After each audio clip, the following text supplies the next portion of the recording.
तो last video में जैसे बच्चों अपन ने देखा था डिफरेंट फैक्टर्स अफेक्ट कर रहे थे, आज अपने को इस वीडियो में देखना है effect of radius of curvature on focal length of a lens.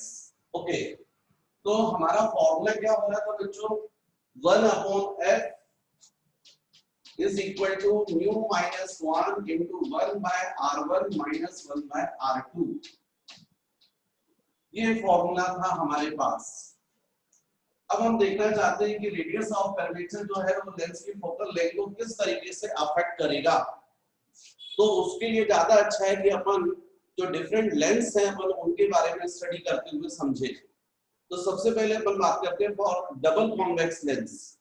तो first for double convex lens, first for double convex lens होता ये है बच्चों, जो डबल कॉन्वेक्स लेंस है वो प्रैक्टिकली तो जनरली ऐसा लेंस है जिसमें दोनों सरफेस जो हैं उनके रेडियस ऑफ कर्वेचर इक्वल होते हैं। लेकिन कुछ ऐसे डिवाइस हैं जहां पर लेंस के रेडियस ऑफ कर्वेचर डिफरेंट रखे जाते हैं, और यदि रेडियस ऑफ कर्वेचर डिफरेंट होगा तो उस कंडीशन में फोकल लेंथ जो है वो किस तरीके से अफेक्ट करेगी। तो मान लीजिए सपोज ये लेंस कुछ इस तरीके का है जो आपको मैंने बनाया हुआ है। आप इसके शेप को यदि देखें और थोड़ा सा मैं क्लियर करना चाहूँ तो ज्यादा कर्व कर देता हूँ, इसको कम कर्व कर देता हूँ, तो आपको क्लियर दिख रहा है कि दोनों यहाँ पर दोनों सरफेस जो थे उनके radius of curvature approximately equal दिख रहे थे, पर यहाँ ऐसा नहीं है। यहाँ पर जो फर्स्ट सरफेस है वो आपको दिख रहा है उसका कर्वेचर कम है, वो एक छोटे स्फीयर का पार्ट होगा, और जो सेकंड सरफेस है उसमें भी आप देखें तो वो एक बिग स्फीयर का पार्ट है। ये देखो आप, तो फर्स्ट सरफेस के लिए जो स्मॉल स्फीयर है उसका सेंटर यहाँ कहीं होगा, और इसलिए ये रेडियस ऑफ कर्वेचर होगा, मतलब कम होगा r1। जबकि सेकंड सरफेस को देखो तो आपको क्लियर दिख रहा है ये बिग स्फीयर का पार्ट है, इसका सेंटर यहाँ कहीं आएगा, इसका ये रेडियस होगा, मतलब रेडियस ऑफ कर्वेचर ज्यादा होगा। तो ऐसे भी लेंस होते हैं जिनमें रेडियस ऑफ कर्वेचर डिफरेंट होता है, और यदि रेडियस ऑफ कर्वेचर ये डिफरेंट होगा तो इस कंडीशन में फोकल लेंथ किस तरीके से अफेक्ट करेगी। तो अब आपको ये तो पता है अपन ने जो पूरा पहले डिस्कस किया है कि कभी भी अपन ऑब्जेक्ट को कहां लेते हैं, लेफ्ट साइड। इंसिडेंट रे का डायरेक्शन हमेशा कैसा होता है, लेफ्ट टू राइट। यदि अपन फर्स्ट सरफेस के लिए सेंटर बोल रहे राइट साइड है तो रेडियस ऑफ कर्वेचर आप यहां से मेजर करोगे तो ऐसा मेजर करोगे, क्योंकि अपने जो साइन कन्वेंशंस हैं उनमें आपको पता है रेडियस ऑफ कर्वेचर कहां से मेजर करना, पोल से। भाई लेंस के लिए भले ऑप्टिकल सेंटर है लेकिन फर्स्ट सरफेस के लिए बात करोगे तो पोल ही होगा ना ये तो पोल से जब डिस्टेंस मेजर करोगे तो ऐसा मेजर करोगे। और साइन कन्वेंशन आपको क्या बता रहा है, the distances which is measured along the direction of incident ray is taken as positive, और इसीलिए ये r1 जो होगा वो फर्स्ट सरफेस के लिए रेडियस ऑफ कर्वेचर कैसा होगा, पॉजिटिव। जबकि आप सेकंड सरफेस के लिए देखो तो इसका सेंटर कहां आ रहा है, यहां पर। इसका रेडियस कहां से मेजर करोगे आप, इस पोल से। ऐसा ऐसा का मतलब इंसिडेंट रे के अपोजिट, और इंसिडेंट रे के अपोजिट जो डिस्टेंस होते हैं वो कैसे होते हैं, नेगेटिव। कैसे होते हैं, नेगेटिव होते हैं। तो इसलिए r2 कैसा होगा, नेगेटिव। तो फर्स्ट सरफेस के लिए रेडियस ऑफ कर्वेचर पॉजिटिव और सेकंड के लिए r2 कैसा होगा, नेगेटिव। यह हमेशा होता है कॉन्वेक्स लेंस में। जब ऐसी बात आ गई है तो फिर इस कंडीशन में 1/f is equal to mu minus 1 1/r1 1/r2। यह है आपका बेसिक फॉर्मूला। इसमें r1 की वैल्यू आप प्लस दोगे और r2 की वैल्यू माइनस, तो माइनस इंटू माइनस क्या हो जाएगा, प्लस। तो 1/f is equal to mu minus 1 1/r1 plus 1/r2। Okay, तो फिर इस कंडीशन में 1/f is equal to mu minus one. यहाँ बच्चों एलसीएम अपन लेंगे तो क्या जाएगा, R1 R2, ये कितना हो जाएगा R2 प्लस R1, है ना। इसका मतलब F इज इक्वल टू इसको 1 upon mu minus one R1 R2 upon R1 plus R2। ये अपन ने फॉर्मूला ड्राइव किया है फॉर डबल कॉन्वेक्स लेंस। अच्छा, यदि मान लीजिए दोनों सरफेस जो हैं उनके रेडियस ऑफ कर्वेचर यदि इक्वल होते, मान लीजिए आप बोलते नहीं सर जनरली अपने जो लेंस होते हैं वो तो सेम ऐसे शेप के होते हैं, दोनों सरफेस का कर्वेचर सेम होता है। Okay, if R1 is equal to R2 is equal to R, यदि दोनों सरफेस के रेडियस ऑफ कर्वेचर इक्वल होंगे तब तो सब्स्टिट्यूट कर दो यहां पर, तो F is equal to 1 upon mu minus 1 R into R square, R plus R हुआ 1R cancel, means F is equal to R upon 2 into mu minus 1। तो इस कंडीशन में डबल कॉन्वेक्स लेंस के लिए फोकल लेंथ का ये formula होगा R upon 2 into mu minus 1।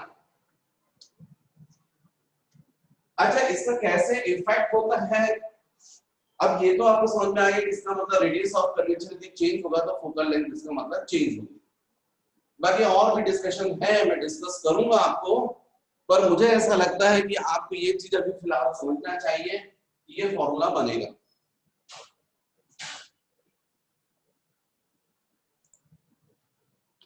तो बच्चों ये अपन ने देखा अभी फिलहाल डबल कॉन्वेक्स लेंस के लिए फॉर्मूला।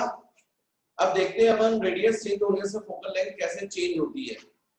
तो मान लीजिए फॉर एग्जांपल मैं लेता हूं next for plano convex lens. तो आपको पता है प्लेनो कॉन्वेक्स लेंस यदि मैंने हेडिंग दी है तो वो रेडियस ऑफ वो फोकल लेंथ को कैसे अफेक्ट करेगी। तो आप लोग को मालूम है, यदि मैं बोल रहा हूं सेकेंड प्लेनो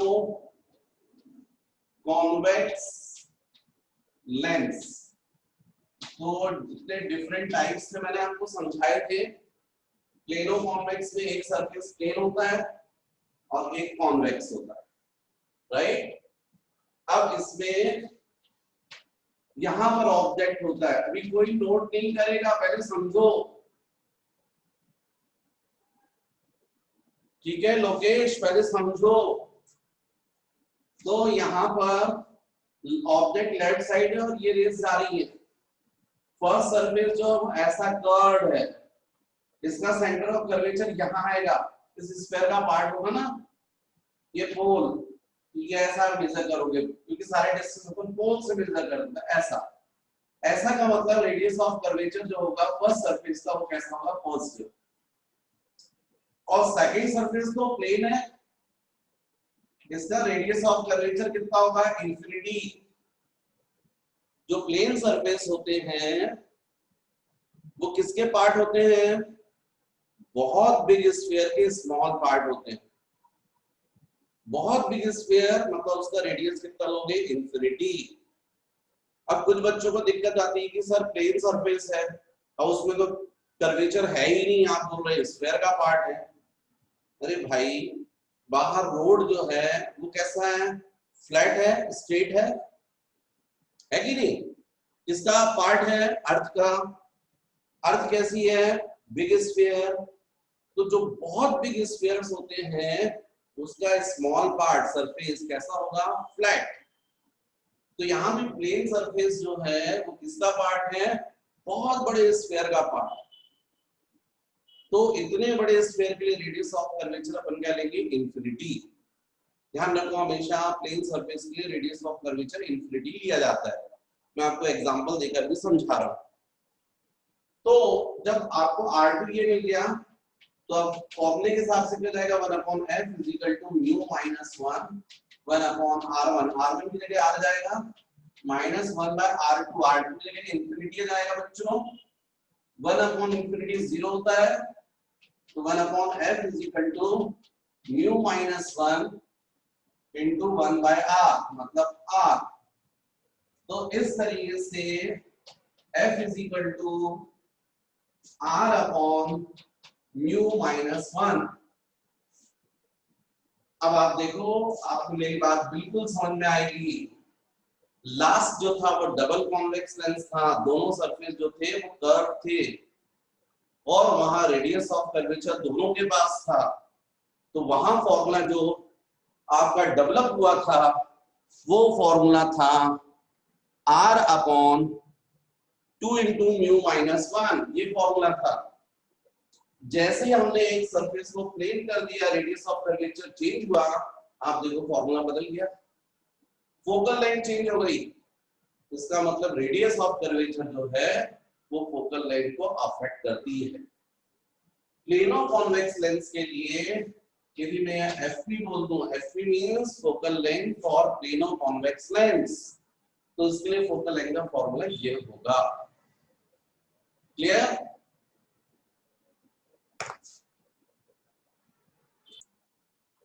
तो ठीक है बच्चों, यहां पर आपके सामने क्लियर है कि रेडियस ऑफ कर्वेचर यदि चेंज हुआ तो फोकल लेंथ जो है वो भी चेंज हो गई।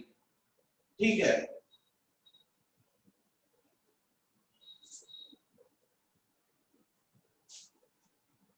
जो लेंस है, ये लेंस है और इस लेंस को मान लीजिए मैंने कट किया longitudinally in two equal parts. Longitudinally का मतलब ऐसा, ये सब क्वेश्चंस बनते हैं। क्वेश्चन है, if the focal length of a convex lens is f and it is cut longitudinally in two equal parts, then the focal length for each part becomes, हालांकि इसमें फोकल लेंथ प्लस इंटेंसिटी भी रहेगा, focal length and intensity of image becomes, और फिर और 4 options given है। तो आप लोग सोच सकते हैं क्या ऑप्शन होगा।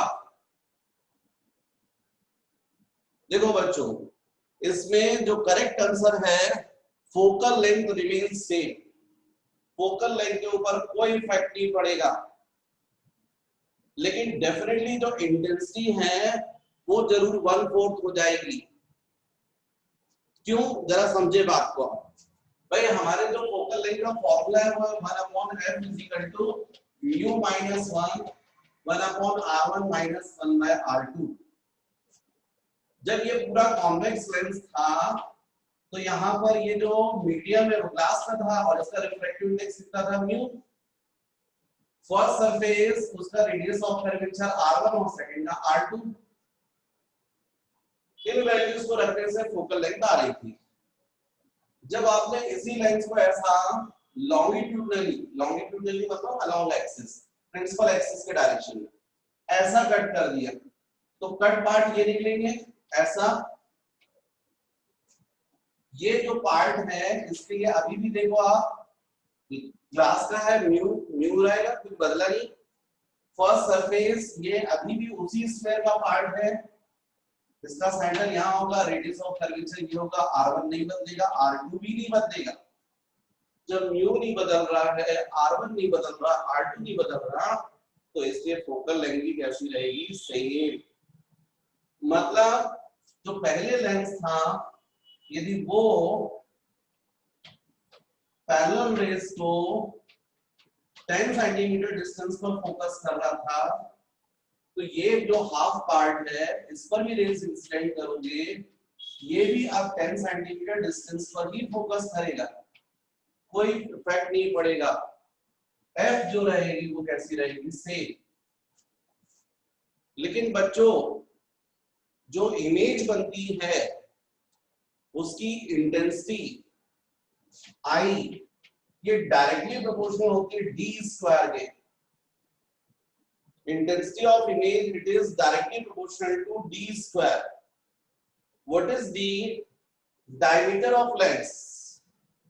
ये जो लेंस है इसका डायमीटर एक्चुअली में होता क्या है, जो इमेज फॉर्म हो रही है वो किसकी वजह से फॉर्म हो रही है।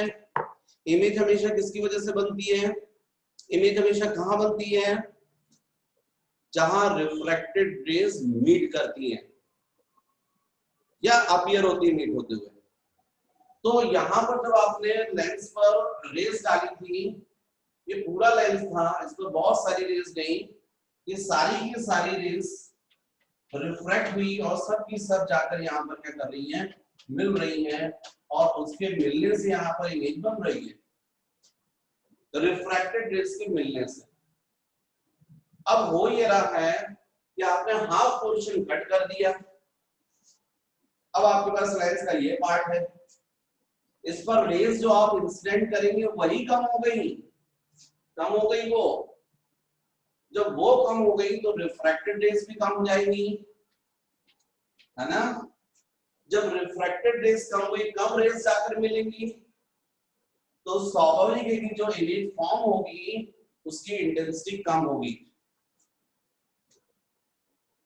भाई यदि मान लो सपोज 200 ग्राम गुड़ मिलाकर लड्डू बनाते हो, तो जो लड्डू बनेगा वो बड़ा बनेगा ना।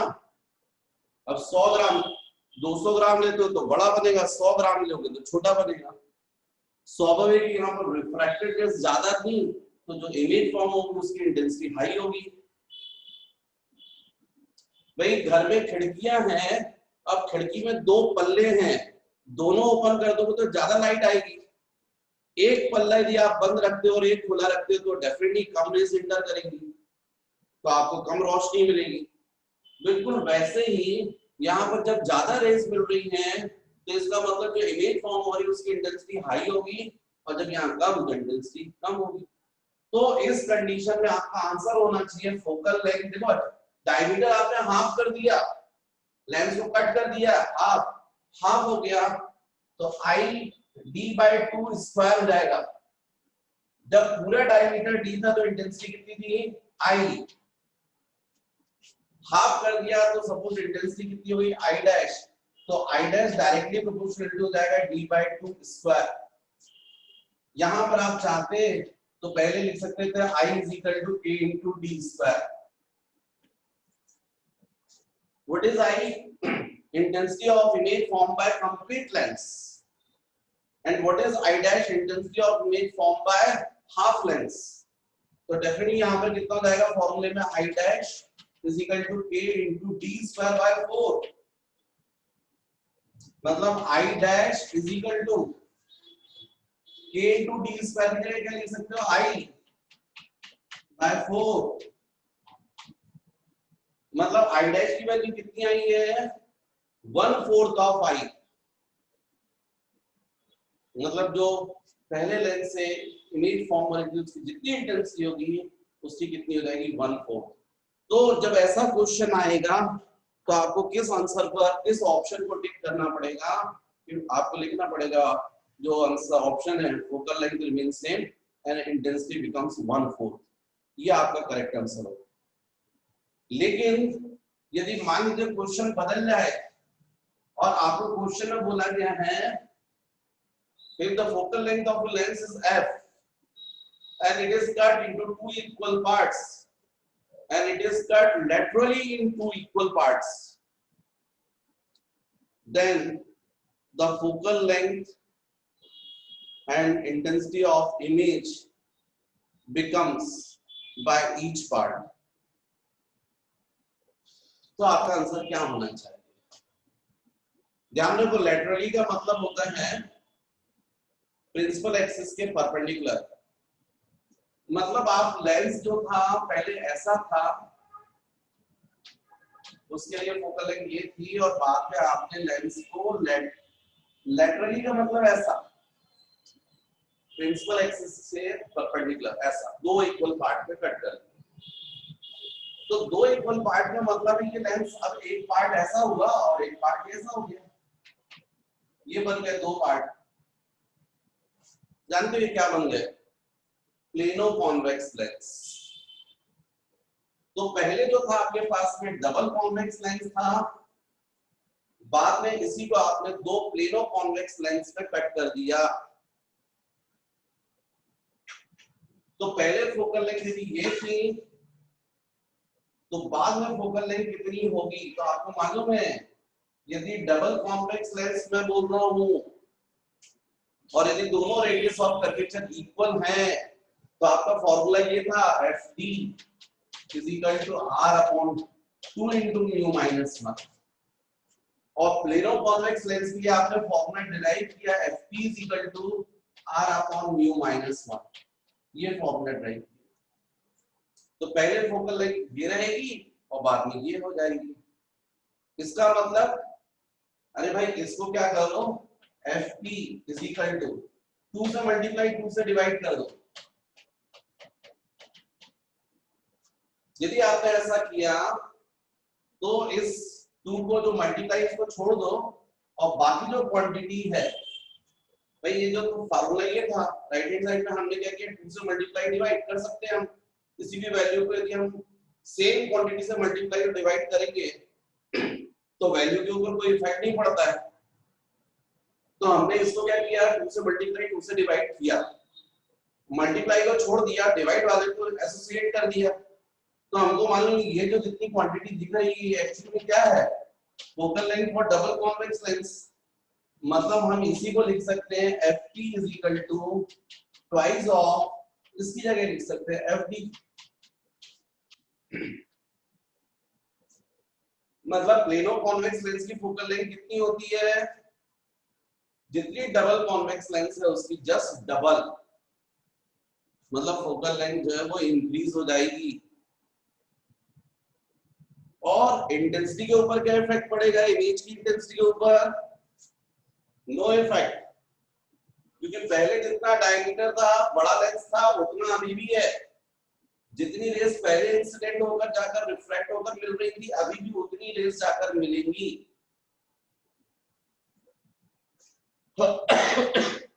तो इसलिए इमेज की इंटेंसिटी के ऊपर कोई इफेक्ट नहीं पड़ेगा। I remains same but focal length becomes double.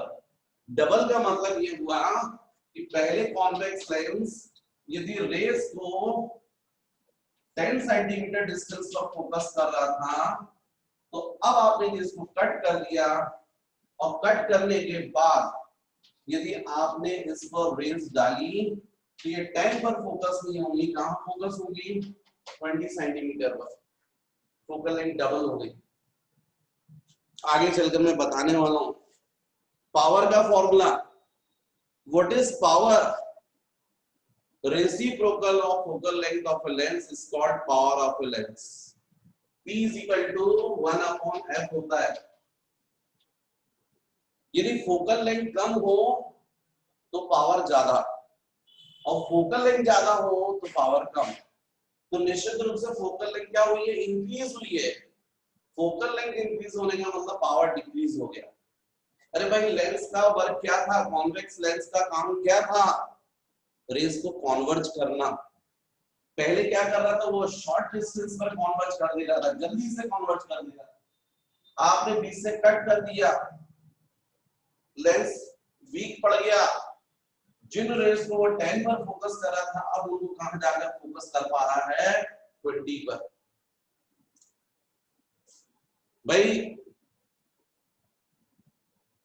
कोई स्टूडेंट जो है वो 3 घंटे पढ़ता था और अचानक से किसी टीचर के कांटेक्ट में आया और उस टीचर ने थोड़ा सा कुछ दिमाग में भर दिया तो 3 की जगह 6 घंटे पढ़ने लग गया। पावर क्या हो गया? बढ़ गया। भाई स्टूडेंट का काम पढ़ना है, पढ़ाई बढ़ गई मतलब पावर बढ़ गया। यहाँ लेंस का वर्क क्या था? कॉन्वर्ज करना। अब ये कम कॉन्वर्ज कर रहा है, ज्यादा डिस्टेंस पर कॉन्वर्ज कर रहा है, पहले जल्दी से कॉन्वर्ज कर रहा था। इसका मतलब ये है कि लेंस को कट करने से फोकल लेंथ इंक्रीज होगी, डबल हो जाएगी, पावर हाफ हो जाएगा, पर इमेज की इंटेंसिटी के ऊपर कोई इफेक्ट नहीं पड़ेगा। तो मेरे इतने डिस्कशन से आप लोगों को ये बात समझ में आ गई होगी कि इसका मतलब रेडियस ऑफ कर्वेचर यदि लेंस का चेंज होता है तो उसका इफेक्ट किसके ऊपर पड़ता है? फोकल लेंथ के ऊपर। ये तो मैंने आपको बताया था प्लेनो कॉन्वेक्स लेंस के लिए। उसके पहले डबल कॉन्वेक्स लेंस आपने देखा था। डबल कॉन्वेक्स लेंस के लिए फॉर्मूला डिफरेंट आया। Plano convex lens radius of curvature चूंकि चेंज हुआ तो फोकल लेंथ चेंज हो गई। अब एक और देख लेते हैं अपन कॉन्केवो कॉन्वेक्स के लिए। तो कॉन्केवो कॉन्वेक्स जो है उसका रेडियस ऑफ कर्वेचर के ऊपर कैसा इफेक्ट पड़ेगा, तो आप बता सकते हैं। सबसे पहली बात तो ये है कि कॉन्केवो कॉन्वेक्स लेंस कैसा होगा। तो आपको पता है कॉन्केवो कॉन्वेक्स लेंस जो होगा उसका एक सरफेस कॉन्केव और एक कॉन्वेक्स होगा। मैंने आपको समझाया था ये लेंस इस तरीके का होगा, एंड्स पर थिन और मिडिल में थिक, एक सरफेस उसका कॉन्केव और एक कॉन्वेक्स।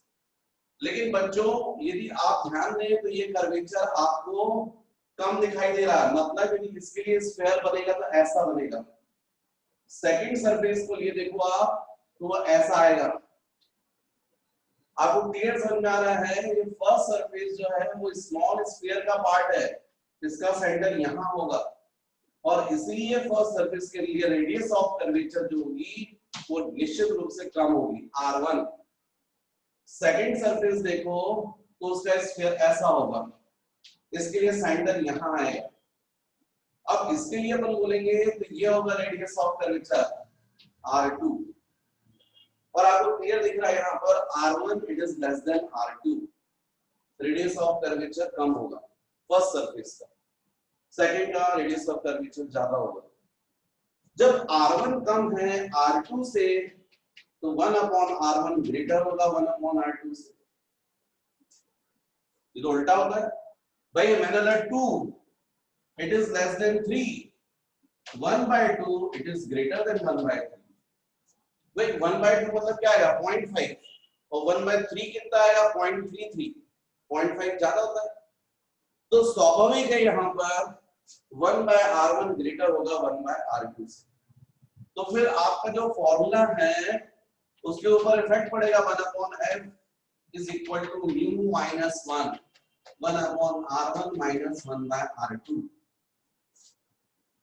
स्वाभाविक है, आपको पता है म्यू माइनस 1 तो पॉजिटिव होगा क्योंकि म्यू की वैल्यू हमेशा ग्रेटर देन 1 होती है। अपन को मालूम है लेंस ग्लास का बना, ग्लास में refractive index 1.5, 1.5 minus 1 means what 0.5, 0.5 मतलब ग्रेटर देन 0, 0 से जो ज्यादा है वो पॉजिटिव होते हैं, तो ये पॉजिटिव होगा। और यहाँ भी 1/R1 ग्रेटर है 1/R2 से, इसकी वैल्यू ज्यादा है इससे, इसकी वैल्यू ज्यादा मान लीजिए फॉर एग्जांपल 3 1/R1 की वैल्यू और इसकी वैल्यू फॉर एग्जांपल 2, तो 3 माइनस 2 करोगे पॉजिटिव आएगा, ये भी पॉजिटिव ये भी पॉजिटिव, तो स्वाभाविक है F भी पॉजिटिव आएगा और इसलिए F पॉजिटिव आएगा और आना भी चाहिए। क्यों आना चाहिए?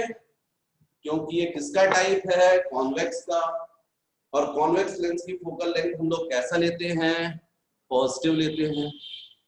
कॉन्वेक्स लेंस की फोकल लेंथ हम कैसे लेते हैं पॉजिटिव लेते हैं। तो आपको बच्चों यहाँ पर क्लियर समझ में आया? ये तीनों मैंने लेंस के कॉन्वेक्स लेंस के टाइप आपको समझाया। बिल्कुल सेम इसी तरीके से हम लोग कॉन्केव के जो तीनों टाइप्स हैं डबल कॉन्केव, प्लेनो कॉन्केव और कॉन्वेक्सो कॉन्केव, बिल्कुल सेम ऐसा डिस्कशन कर सकते हैं। तो इस तरीके से आज ये अपना कंप्लीट हुआ। कौन कौन से फैक्टर्स हैं जो लेंस की फोकल लेंथ को अफेक्ट करेंगे, वो डिस्कशन अपना कंप्लीट हुआ। यहाँ पर फॉर्मूला होता है 1/f = 1/v - 1/u। मिरर में अपने देखा था 1/f = 1/v + 1/u, यहाँ पर होता है 1/f = 1/v - 1/u। What is u? Distance of object from optical center. What is v? Distance of image from optical center. What is f? Focal length of a lens. तो ये formula अपन drive करते हैं first for convex lens. तो definitely relation between u, v and f heading होनी चाहिए। और first for convex lens, first for convex lens, तो ये हो गया आपके पास में कॉन्वेक्स लेंस, ये ऑप्टिकल सेंटर, ये प्रिंसिपल एक्सिस, ठीक है। अब यहाँ पर बच्चों ये ऑप्टिकल सेंटर है, ये f है, ये 2f हो गया, इधर भी ये f हो गया और ये 2f हो गया, है ना। एक ऑब्जेक्ट ले लो कहां लोगे? बिटवीन 2f एंड f ले लो, और एक रे आप ले लो parallel to principal axis. Object suppose AB, अब इस ऑब्जेक्ट की लेंस से कहां इमेज बनेगी? डेफिनेटली वहीं बनेगी जहां रिफ्रैक्टेड रेज मीट करेंगी। तो रिफ्रैक्टेड रेज मीट करने के लिए कितनी रिफ्रैक्टेड रेज होनी चाहिए? 2, और 2 रिफ्रैक्टेड रेज कब मिलेंगी? जब 2 इंसिडेंट रेज हो। 2 इंसिडेंट रेज कौन सी लेनी है? तो इसके लिए अपने 3 रूल देखे थे, उनमें से कोई 2 फॉलो करना है। तो एक रे ले लो आप पैरेलल टू प्रिंसिपल एक्सिस। आपको पता है यदि रे हमने ली है पैरेलल टू प्रिंसिपल एक्सिस तो ये कहां से जाएगी? फोकस से जाएगी। सेकंड रे जो है वो कहां से? ऑप्टिकल सेंटर से पास करवाई है। आपको पता है जो ऑप्टिकल सेंटर से होकर जाती है वो स्ट्रेट निकल जाती है सीधी। आपको क्लियर दिख रहा है ये दोनों रिफ्रैक्टेड रेज कहां मीट कर रही है? यहां पर। अभी कुछ भी डायग्राम नहीं बनाना है, कुछ भी नोट नहीं करना है, बोर्ड से आपको नजरें नहीं हिलाना है, आप केवल सामने देखिए। तो अभी ये दोनों रिफ्रैक्टेड रेज यहां मीट कर रही, मतलब यहां इमेज बनेगी A डैश B डैश।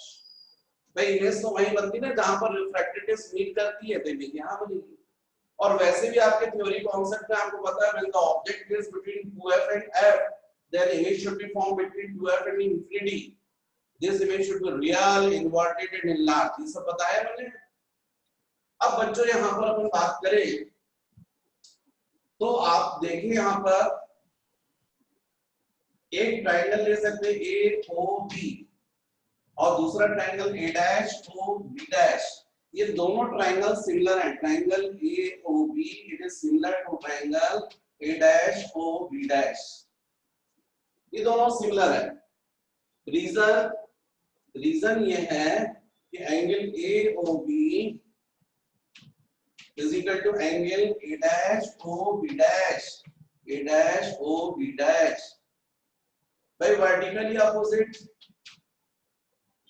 फिर एंगल ABO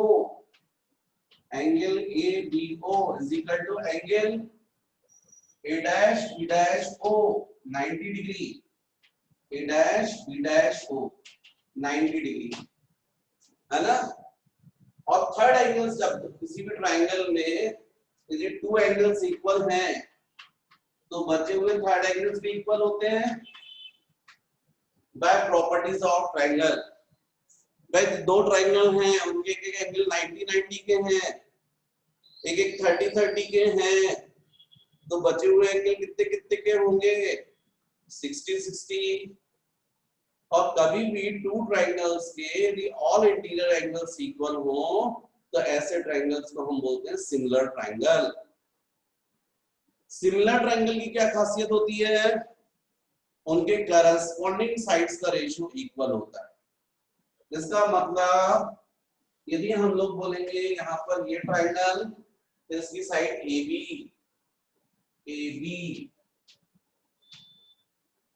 तो सेकंड ट्रायंगल की करस्पॉन्डिंग साइड्स बोलो बच्चों A डैश B डैश। क्या जाएगा? A dash B dash. फिर फर्स्ट ट्रायंगल की साइड सपोज मैंने लिया OB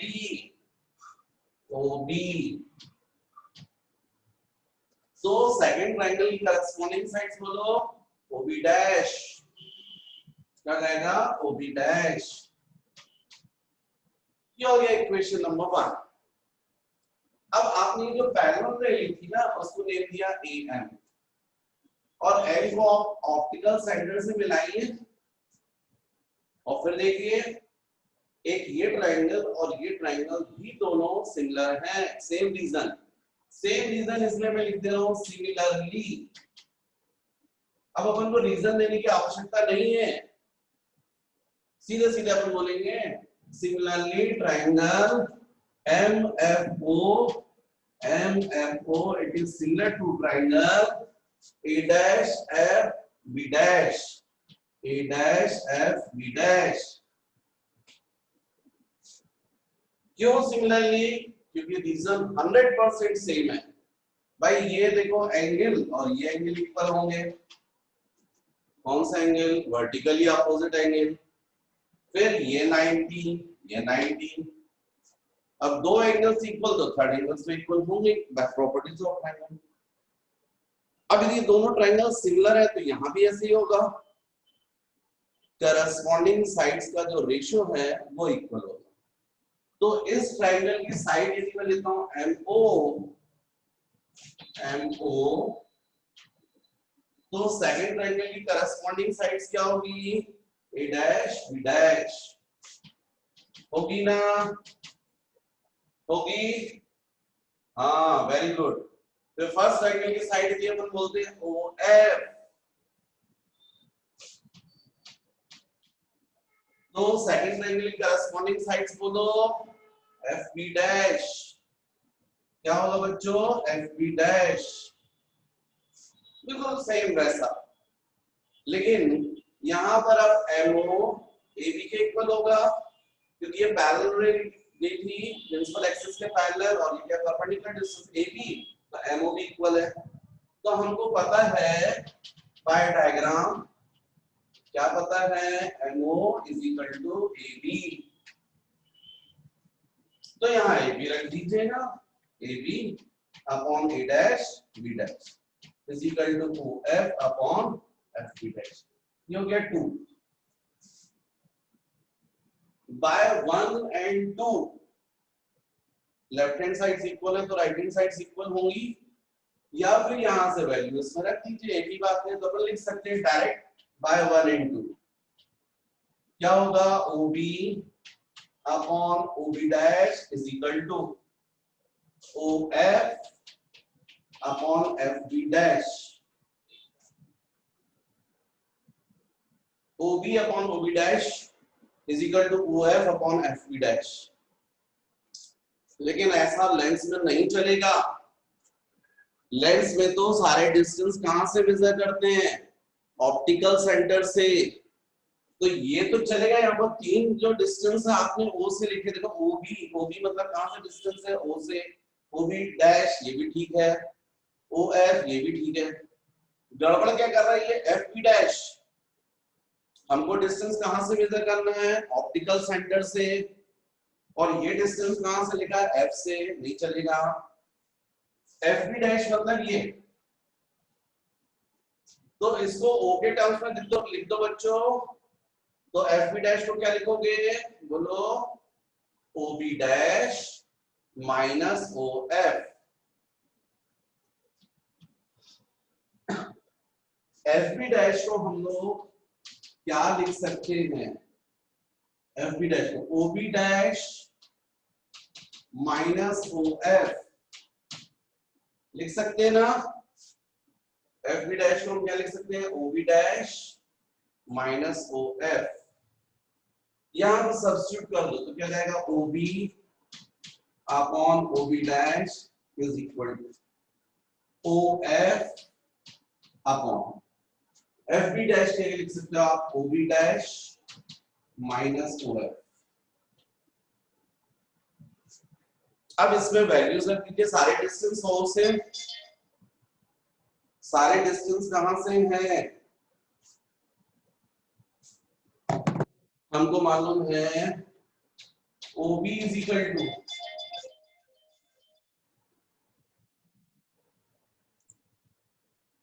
तो बच्चों OB means what? Distance of object from optical centre. इसको क्या लिखोगे? U, है ना? What is OB? U। कौन सा U? माइनस,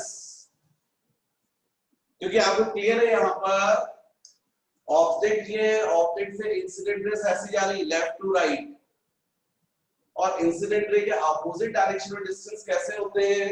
नेगेटिव होते हैं, minus. What is OF? Focal length of a lens. Convex lens के लिए फोकल लेंथ कैसी होती है? पॉजिटिव, प्लस है। What is OB dash? What is OB dash?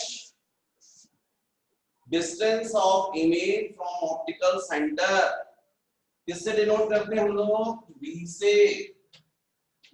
Image के डिस्टेंस को किससे डिनोट करते हैं? v से। और कैसा मेजर कर रहे हैं आप? और इंसिडेंट रे के डायरेक्शन में। इंसिडेंट रे के डायरेक्शन में जितने भी डिस्टेंस मेजर करोगे सब कैसे होते हैं? पॉजिटिव। साइन कन्वेंशन पता है ना? v। बस इन वैल्यूज पे यहां रख दीजिए। तो OB मतलब क्या हो जाएगा? Minus you. OB डैश मतलब v। OF मतलब f। OB डैश मतलब v minus f। Cross multiply कर दीजिए बच्चों, क्रॉस मल्टीप्लाई कर दीजिए।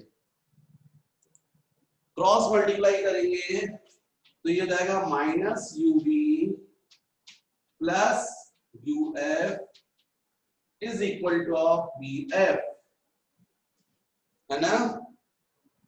Both sides divided by UVF, both sides divided by UVF, UVF से डिवाइड कर दो, ये जाएगा माइनस UV अपॉन UVF